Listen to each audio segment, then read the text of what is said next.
કહેવાય છે કે ગંગામાં સ્નાન દ્વારા તેની પૂજા દ્વારા અઘોર પાપમાંથી પણ મુક્તિ મળે છે અને પુણ્યની થાય છે પ્રાપ્તિ. ત્યારે આવતીકાલે જ્યારે વૈશાખ સુદ સાતમ એટલે કે ગંગા સપ્તમીનો પર્વ છે, ત્યારે કેવી રીતે ગંગા નદીની પૃથ્વી પર થઈ ઉત્પત્તિ અને ગંગા સપ્તમીનો કેવો છે મહિમા, જણાવશે ગુરુજી પ્રફુલભાઈ પંડ્યા. જજાગ્રતો દૂરમુદયતિ દૈવં તદુસુપ્તસ્ય તથૈવૈતિ દુરંગમં જ્યોતિકાન જ્યોતિરેકંતન્મે મનઃ શિવ સંકલ્પમસ્તુ. જય ભગવાન મિત્રો, હું છું પ્રફુલભાઈ પંડ્યા. ભક્તિ સંદેશ કાર્યક્રમની અંદર આપનું સ્વાગત છે. દર્શક મિત્રો, આવતીકાલે છે ગંગા સપ્તમી એટલે કે વૈશાખ સુદ સાતમ આવતીકાલે છે. તો ગંગા મૈયાનું મહત્ત્વ શું છે એ આજે પણ તમને જણાવીશ અને આવતીકાલે પણ જણાવીશ. પહેલાં તો શાસ્ત્રની અંદર ગંગા માતાનું જે મહત્ત્વ જે છે એના વિશે આપણે જાણકારી હોવી જોઈએ. ગંગામાં બધા લોકો સ્નાન કરે છે અને એવું કહેવાય છે કે ગંગામાં સ્નાન કરવાથી પાપનું દહન થાય છે. તો એનું પ્રમાણ ક્યાં છે? તો કે ખાસ કરીને મહાભારતની અંદર એનું પ્રમાણ આપેલું છે. યજ્ઞ કાર્ય સતમ કૃત્વા ગંગા કૃતા ગંગા વિસેચનમ. યજ્ઞ કાર્ય સતમ કૃત્વા કૃત ગંગા વિસેચનમ સર્વ તસ્ય ગંગાભ્યો દહત્યગ્નિ રિવેન્ધનમ. એવું કહેવાય છે કે જેમ લાકડાને અગ્નિ બાળીને ભસ્મ કરી નાખે છે, હજારો લાકડા હોય પણ કોઈ જગ્યાએ આગ લાગે તો ધીરે ધીરે ધીરે ધીરે કરતાં કરતાં બધા જ લાકડાઓને જેમ અગ્નિ બાળીને ભસ્મ કરી નાખે છે, તેમ મનુષ્યએ કરેલા જીવનમાં ગમે એટલા પાપ હોય ધીરે ધીરે બધા પાપો ભેગા થાય ને જ્યારે ગંગામાં સ્નાન કરે એટલે સમસ્ત પાપોનું દહન થઈ જાય છે. ગંગા મૈયાને માતા પણ કહેવામાં આવે છે, ગંગા માતા. શાસ્ત્રની અંદર એવું લખ્યું છે કે અમુક યુગની અંદર અમુક તીર્થોનું મહત્ત્વ હતું. જેમ કે સતયુગની અંદર જોવા જઈએ તો સતયુગની અંદર બધા જે તીર્થો હતા એ પુણ્યદાયક હતા. ત્રેતાયુગની અંદર ખાસ કરીને પુષ્કર નામની જગ્યા વધારે ચમત્કારી એનું મહત્ત્વ હતું. તો ત્યાર પછી દ્વાપર યુગની અંદર કુરુક્ષેત્ર સ્થાનનું મહત્ત્વ હતું અને કલયુગની અંદર જોવા જાય તો ગંગાનું વિશેષ મહત્ત્વ છે. કલયુગમાં સૌથી વધારે જો કોઈ સ્થાનની વાત કરીએ તો ગંગા સ્થાન, ગંગાનું જલનું વિશેષ મહત્ત્વ છે. સર્વકૃત યુગે પુણ્યમ. સતયુગમાં બધા જ તીર્થો પુણ્યદાયી હતા. ત્રેતાયામ પુષ્કરમ સ્મૃતમ. ત્રેતાયુગની અંદર પુષ્કર સ્થાનનું વિશેષ મહત્ત્વ હતું. દ્વાપરે પી કુરુક્ષેત્રમ. દ્વાપરની અંદર કુરુક્ષેત્રનું વિશેષ મહત્ત્વ છે. અને ગંગા કલિયુગે સ્મૃતા. ગંગા મૈયા જે છે કલિયુગનું વિશેષ મહત્ત્વ ગંગા મૈયાનું છે કલિયુગમાં. સાથે સાથે એવું કહેવાય છે કે ગંગામાં સ્નાન કરવાથી પાપનું પુણ્ય પાપ તો નષ્ટ થાય પણ એવું કહેવાય છે કે તે જીવનું કલ્યાણ થાય છે, એની પ્રગતિ થાય છે અને એનો મૃત્યુ બાદ એનું મોક્ષ પણ થાય છે. ગંગામાં તમે જો સ્નાન કરતા હોય અને બીજા કોઈ વ્યક્તિનું નામ બોલીને જો ડૂબકી લગાવો છો ને તો જેનું નામ બોલ્યું ને એને પુણ્ય મળે છે.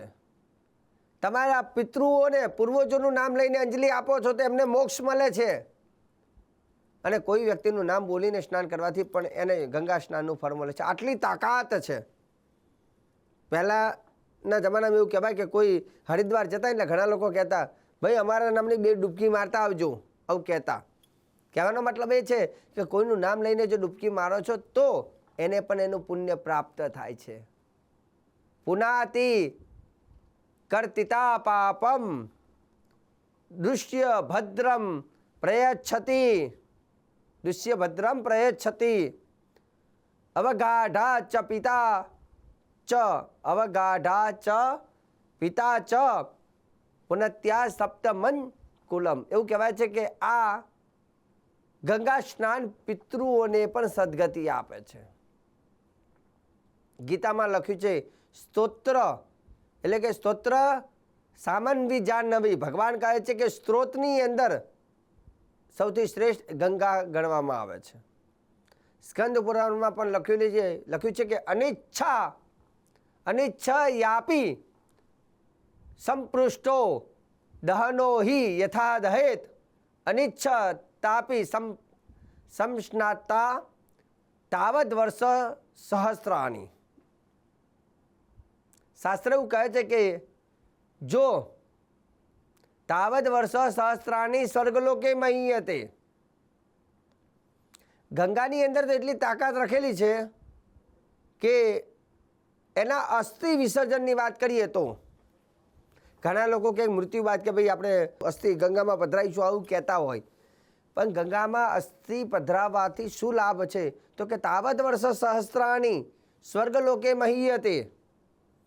જ્યાં સુધી અસ્થિ ગંગાની અંદર જે વ્યક્તિના, જે પિતૃઓના, જે પ્રેતના, જે કે જે આત્માના તેરવવામાં આવે છે, મૂકવામાં આવે છે, અને જ્યાં સુધી એ અસ્થિ ગંગાના પાણીમાં અડેલા રહે છે ત્યાં સુધી તાવદ વર્ષ સહસ્રાણી, ત્યાં સુધી સ્વર્ગલોકે મહીએ, તે જીવ સ્વર્ગમાં જ રહે છે.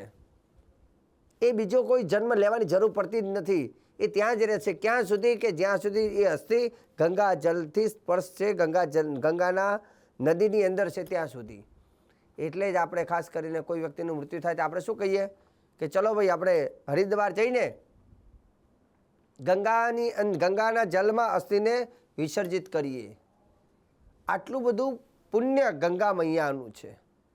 તીર્થા નામ પરમમ તીર્થ, નદી નામ પરમમ નદી, મોક્ષદા સર્વભૂતા નામ મહાપાતકી નાશની.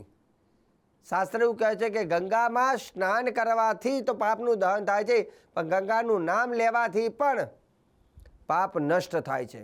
એટલે ગંગા મૈયાને પતિત પાવિની કહેવામાં આવે છે, સાથે સાથે મોક્ષદાયિની કહેવામાં આવે છે, પાપ નાશિની કહેવામાં આવે છે, ભાગીરથી કહેવામાં આવે છે, જાહ્નવી કહેવામાં આવે છે, અલખનંદા એનું સ્વરૂપ છે. તો આ રીતે ગંગા મૈયાના અલગ અલગ નામ બતાવેલા છે.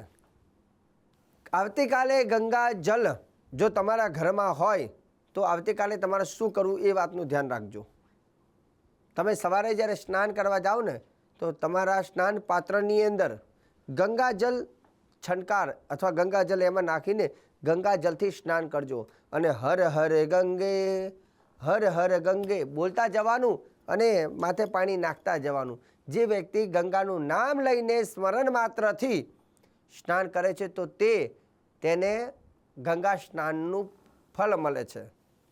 એવું કહેવાય છે કે મન ચંગા તો કથરોટ મેં ભી ગંગા. પહેલું તો કે મન તમારું પવિત્ર હોવું જોઈએ, સાથે સાથે ગંગાજલ ના હોય તો અન્ય જલથી પણ તમે સ્નાન કરો, ઓમ ગંગાએ નમઃ, ઓમ ગંગાએ નમઃ બોલો તો પણ એનું પુણ્ય મળે જ છે. પણ શક્ય હોય તો આજે ઘરની અંદર બધી જગ્યા ઉપર ગંગાજલ હોય જ છે. તીર્થયાત્રામાં બધા જતા હોય છે અને પૂજા પાવા સામગ્રીમાં પણ ગંગાજલ બધી જગ્યા ઉપર મળતું જ હોય છે.